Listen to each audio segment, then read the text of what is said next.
En plein centre-ville de Kiev, place Maïdan, l'hymne national résonne.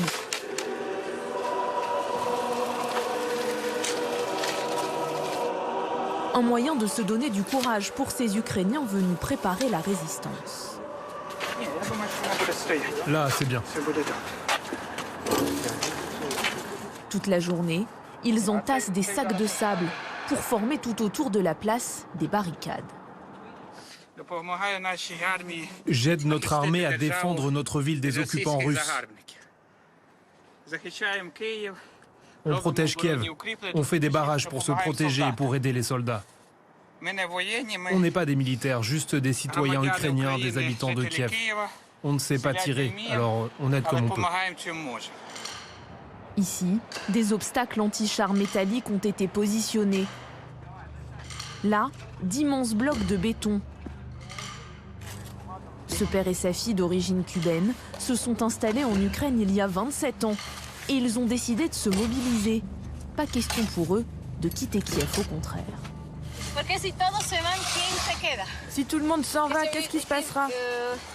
C'est important d'aider les militaires. Parce que ce sont des êtres humains. C'est important parce que c'est notre terre, c'est notre pays. Et nous devons aider nos soldats contre ces enfoirés d'agresseurs russes. Contre la doctrine impérialiste de Poutine. Des Russes qui peu à peu se rapprochent de la capitale. L'étau se resserre.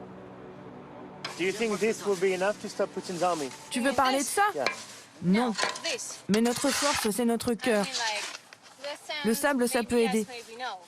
Mais notre état d'esprit, c'est le plus important. Je pense qu'on peut essayer de soutenir les militaires de différentes manières.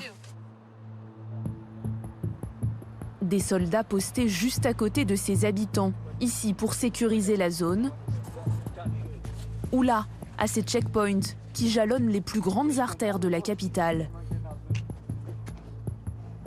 Il y a quelques minutes, un homme a été arrêté. Son véhicule, criblé de balles, est encore stationné sur le bas-côté. Le gars a lancé de fausses grenades sur les gardes qui tiennent ce checkpoint. On l'a stoppé avec des tirs. Il n'est pas mort, mais on l'a blessé. Il est à présent entre les mains des hommes du renseignement. S'agit-il d'un saboteur? Ces Russes infiltrés qui, sous couverture, tentent de déstabiliser l'armée ukrainienne.